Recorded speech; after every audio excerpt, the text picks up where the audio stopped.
beyond the financial costs, we also have the non-financial costs of borrowing.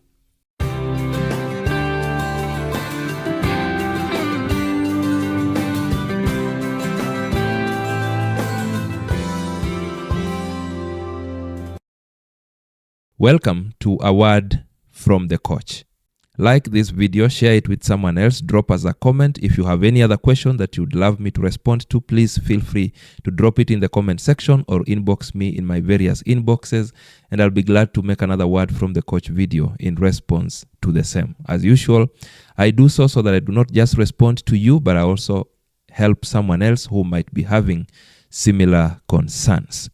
We also have the non-financial costs of borrowing. Debt can cost you in other ways other than financial. Allow me to mention about 5 of them. Number 1 is the debt burden. Every debt has a burden element. Yes. Be it the one we will tell you that is good debt or the one that we will tell you it is bad debt.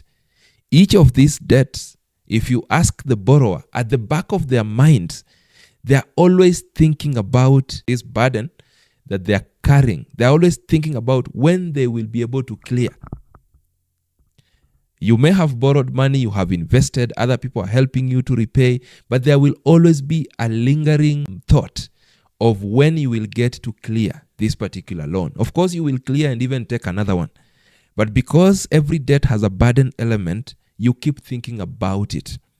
You keep remembering that there is an obligation you are carrying, and you're looking forward to the day you get to offset that obligation, to the day you get to put the load that you're carrying down.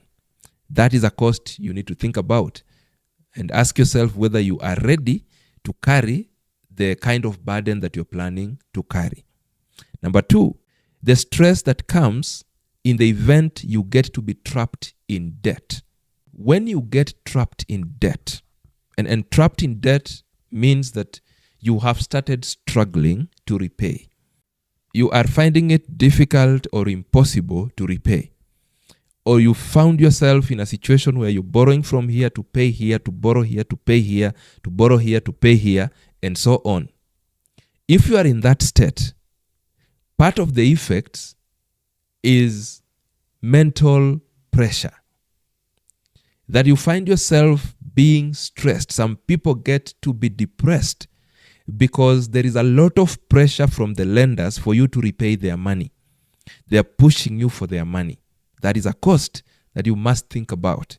That while you want to get into debt, you want to be careful and ask yourself, in the event that I get in a trap situation, I'm not saying every borrowing leads into a trap situation, but in the event where you find yourself in a trap situation, there will be stress, there will be pressure associated with it. Is it pressure that you are comfortable carrying? You must think about it as you consider going into debt.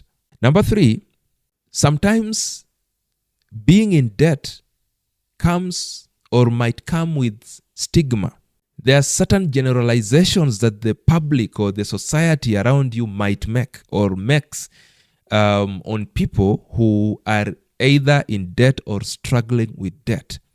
In some places, some people might view you as an irresponsible financial manager. In some places, some people might view you as someone who is poorly planned. In some places, people might conclude that you are reckless.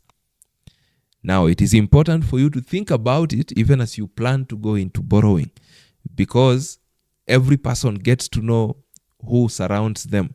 So if you're surrounded by people who might conclude that that is the kind of person that you are, then you want to ask yourself whether you are comfortable with it or not. But it's a cost that needs to be thought about. Cost number 4 is the pressure that comes with recovery. Depending with who you have borrowed from, depending with your source, you might want to think about what kind of pressure do they give? How do they behave when it is due debt? Those of you that have borrowed from lending apps, you have said times without number that when repayment is nearing, they will send you 1 million SMSs. They will call you relentlessly, countless number of times. That is pressure. It is a cost that you need to think about when you want to borrow from such sources. You also want to think about how they behave in the event of default. Are they the kind of people that will call me a million times? Are they the kind of people that will use insults? Are they the kind of people that will threaten me with public shaming? Are they the kind of people that will threaten that they will call my contact list and so on?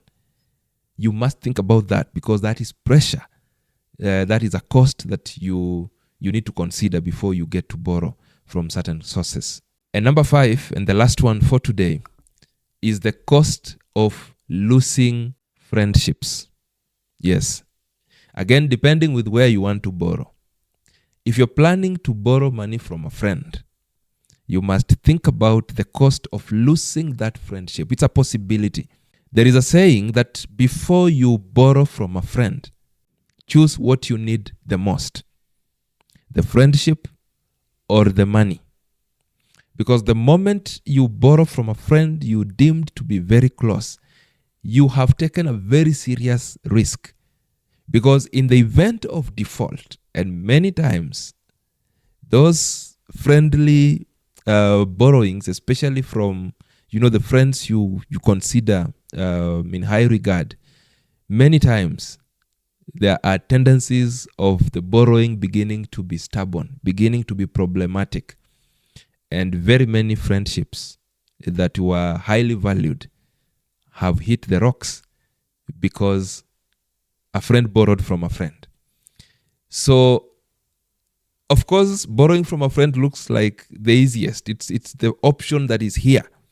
But it's a cost you must think about. Look at your friendship. Ask yourself, in the event of default, how is he or she going to behave? So you do your analysis of this person and the situation.